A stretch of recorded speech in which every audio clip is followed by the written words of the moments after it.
All right, so week 3 of kids' small groups. Hopefully, you guys are really enjoying your time with your kiddos.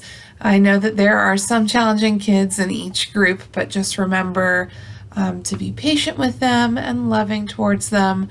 But above all, if you have a kiddo who you're having an especially hard time with, please, please, please make sure that you are bringing it to my attention so that I can follow up with that student's family and just see what I can do from my end to help make things as smooth for you as I possibly can, because you guys as the leaders are amazing. Kids small groups would not be happening without you. So I do want to encourage you to be strong, be consistent with your expectations for your students, and yeah, above all, if you've got a kid that you're just kind of pulling your hair out about, who's one of those extra grace required kiddos, please let me know and I will do all that I can to assist and make sure that it's going nice and smoothly for you for the rest of the year. All right, so let's kick things off with preschool for week 3. You guys are going into the story of Noah and the ark. So for your first activity after worship, when you get back, you're going to do your story, your Bible story about the ark.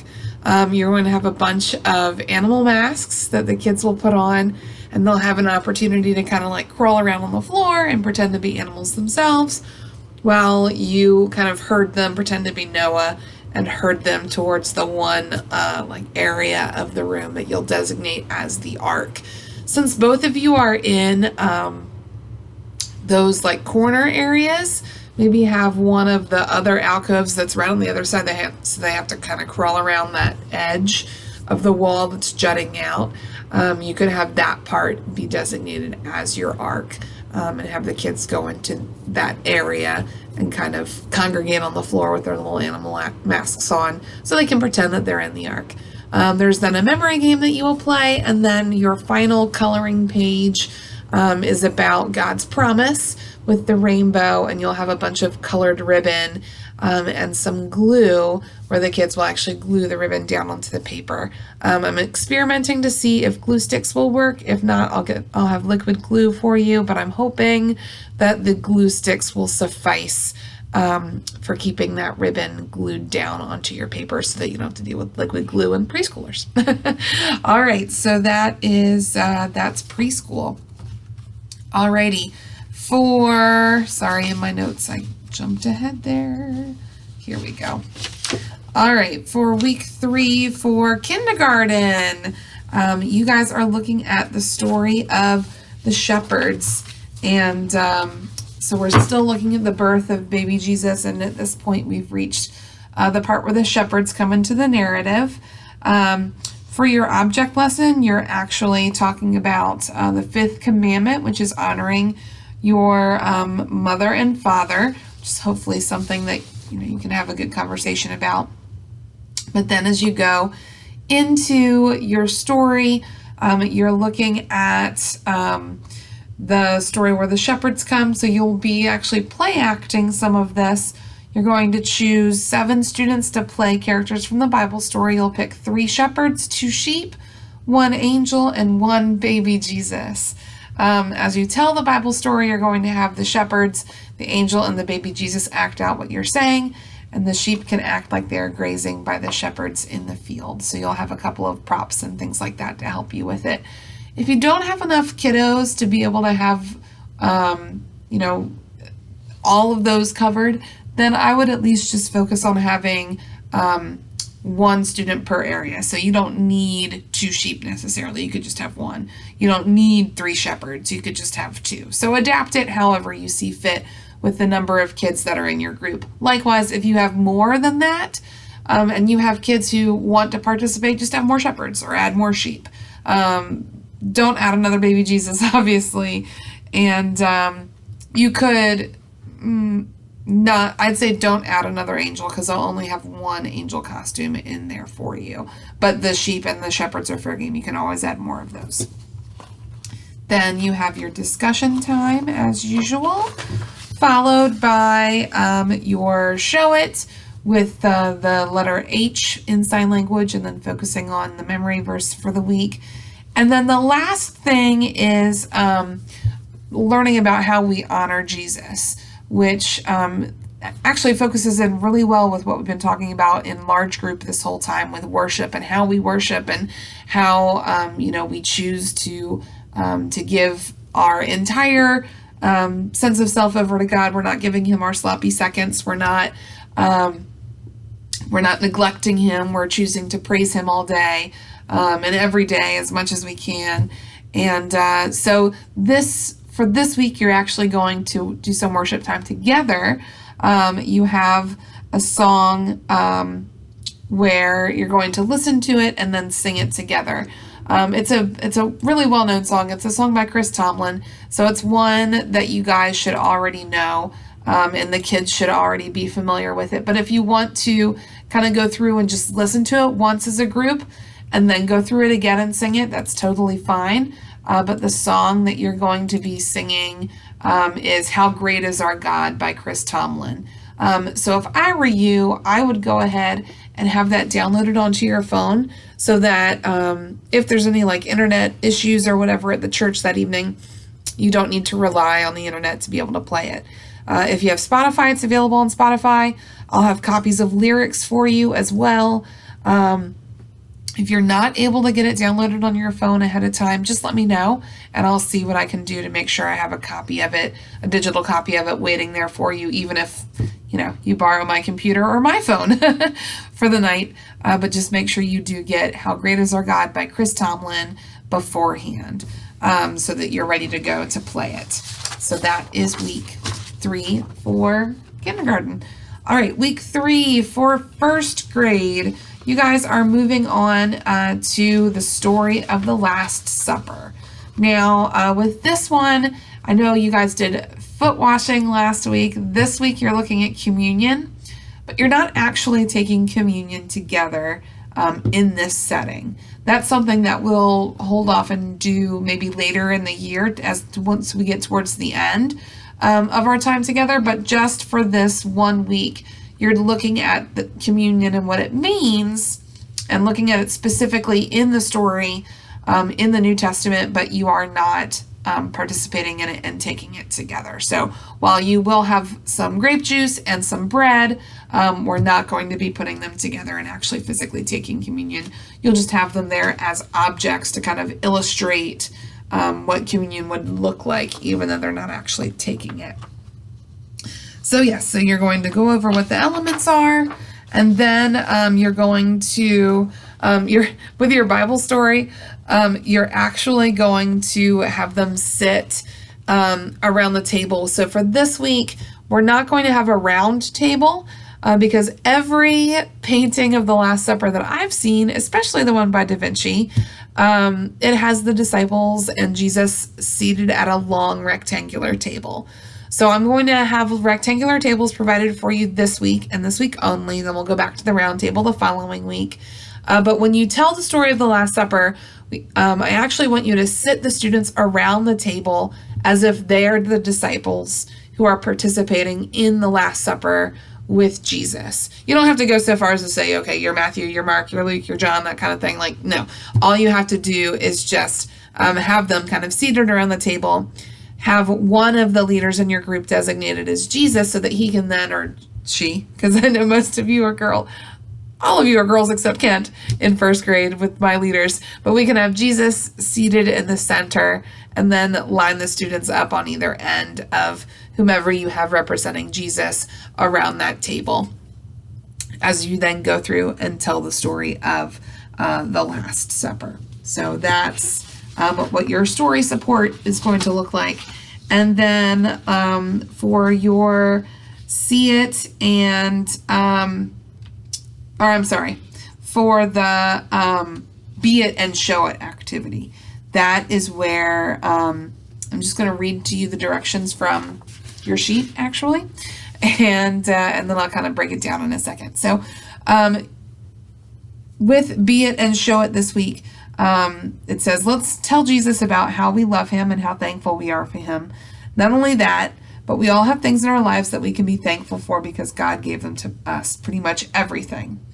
Let's be reflective and think of specific things we are thankful for and remember Jesus for. So the kids are going to be then writing a note to Jesus where they write out specifically the things that they are grateful for.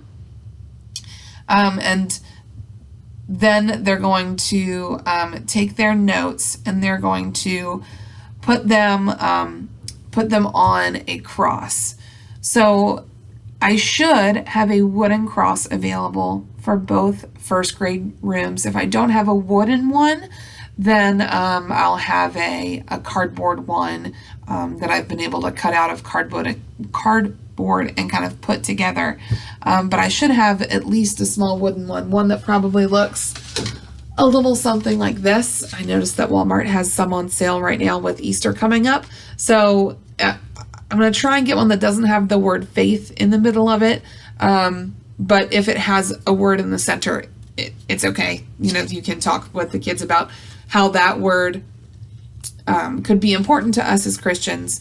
But in general, it should just be like a blank, empty cross for you. But that'll give you an idea of the size. It's not going to be a really big one. It's going to be a smaller one. And then once they've written out their note, then they'll be able to take it to the cross and then have them share out one thing that they were each thankful for. Even though they may have written 6 or 7 things, just have them share one thing. Maybe it's the one thing that they're most thankful for. Maybe it's something, maybe you encourage them all to share something different. So while everyone may have put their family, maybe encourage them to share something specific about their family that they're thankful for. Maybe it's their dog, Max, or their baby sister. Just have them share out something specific. And then once they're done with that, it says to put a note in the mailbox, but I'm not going to have a mailbox provided for you. I don't know if I quite understand what they're getting at with putting it inside the mailbox. I think it's good enough to discuss it and then kind of leave it right there on the cross to show that, that they're like giving it to Jesus in a way. I may have a mailbox for you, I may not, but I'm leaning towards no mailbox, and that you just leave it at the foot of the cross, leaving it with Jesus there. So that's your see it for the week, and then, or your be it and show it, I'm sorry, for the week, and then your see it is just another coloring page to round out your time together with that. So last thing, 2nd through 4th grade, you guys are focusing on, your objective question is, who is Jesus? Exploring the claims of Jesus Christ. Now, for my 4th grade crew, you guys could probably get into some really rich conversation with this. 2nd grade, this week might be a bit of a challenge for you because it is a topic that I don't know how many of the students have really been in a situation where they have to defend who Jesus is, or if they've had their faith questioned by somebody, because this topic really does kind of look at and break apart the argument of liar, lunatic, or Lord. Essentially, Jesus is one of those 3 things. He was either a liar, or he just wasn't telling the truth about being the Son of God, and he was doing it willingly, lying about it, and maliciously, to basically try and stick it to the man, I guess, in the Roman times. So he was either a liar or he was a lunatic, just a crazy man who was mentally ill and had, basically think of someone who maybe is like schizophrenic or something, and he has these delusions of grandeur, thinking that he's someone that he's not, but it's a legit like mental thing and not just being aware that he's not telling the truth and lying. So he's either a liar, a lunatic, or the only other possibility is that he was telling the truth and that he is Lord, which is true, that Jesus is Lord. So you're going to look at those three things and kind of decide Well, based on historically what happened, which one is most likely? If he was a liar, then why did all of his disciples, essentially, why did they allow themselves to be martyred if it was for something that they knew wasn't true? Because it was pretty obvious that when Jesus died and rose again, that he had to have been telling the truth because the tomb was empty. If he had been lying, then he would have needed to enlist several people to be in on this conspiracy of Jesus being the Son of God, and the tomb would not have been empty on Easter morning. It would have been empty, but a whole lot of people would have known why it was empty and would not have believed or had held so firmly to the belief that he did in fact rise again. They certainly would not have let themselves be killed for it, which almost every disciple ended up being murdered for his beliefs. So, if it was a lie, it was a lie that a whole lot of people were willing to die for, which is not generally something that happens. Same thing for, if he was crazy. If he was crazy, then he wouldn't have had the following that he ended up having, and especially the following that was so committed to their belief in him that, again, they allowed themselves to be killed. So it's really only the truth that Jesus is Lord that really explains how his claim of being the Son of God took off so much and spread so far and so wide and so quickly. It was a mark of the truth of his claim that allowed it to spread and allowed it to to become what we believe in today. So C.S. Lewis actually kind of breaks apart that argument of liar, lunatic, or Lord.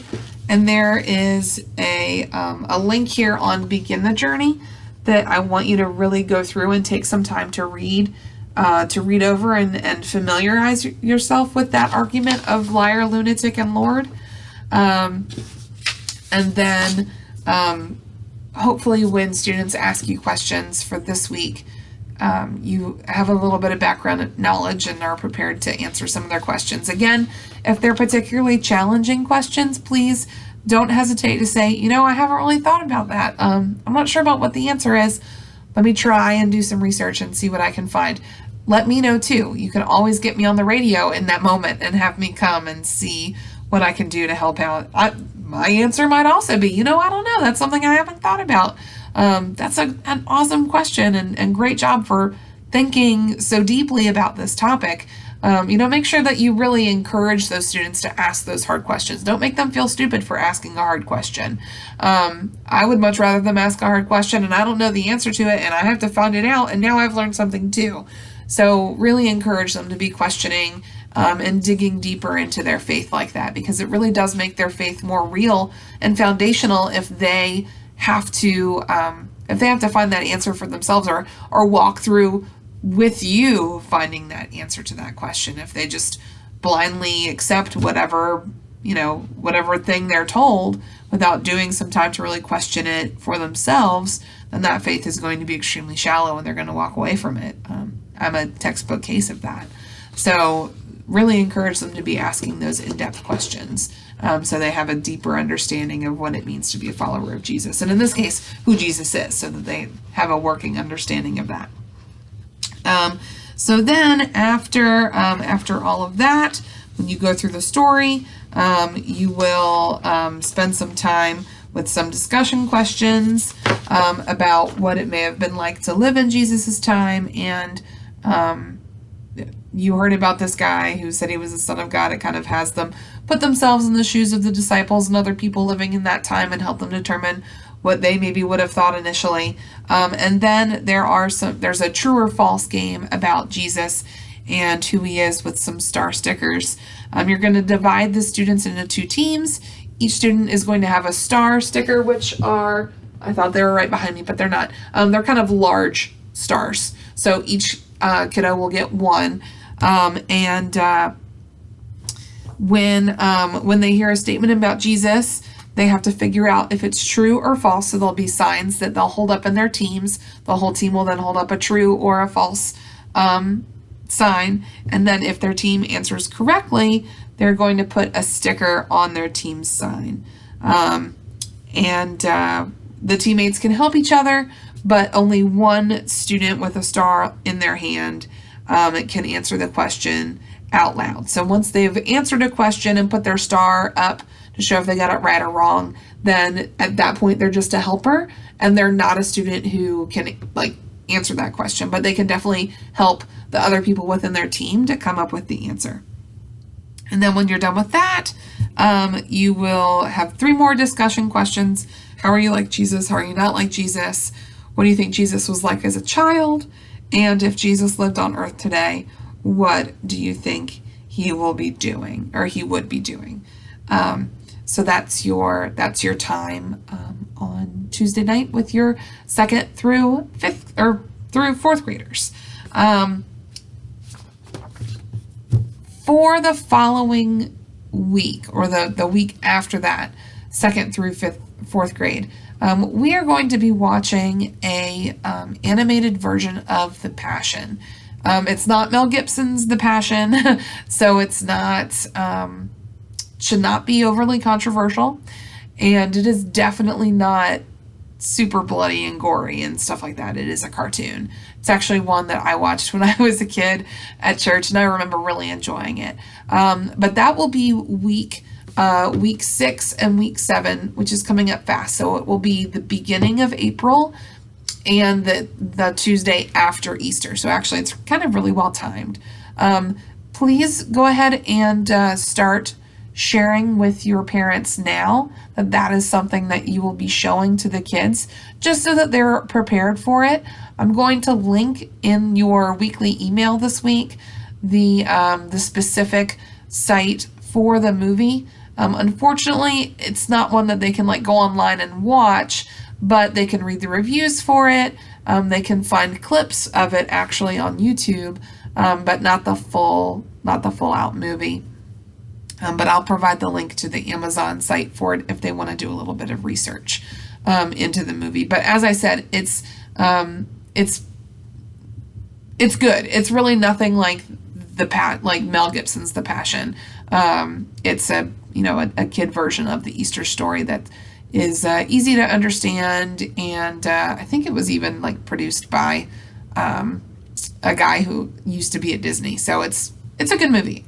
I think it's a good movie. But I'll have a copy of that if any of you wanted to borrow it. It is my only copy, so make sure it gets back to me, but I should have a copy of that by next week so that y'all are able to look at it yourselves and just kind of see what the kids are going to be watching in the coming weeks. So yes, that's all that I've got for today. Thank you for listening, guys, and tuning in on your weekly curriculum update. Remember to email those parents this week, and I look forward to seeing y'all again on Tuesday. Have a good one.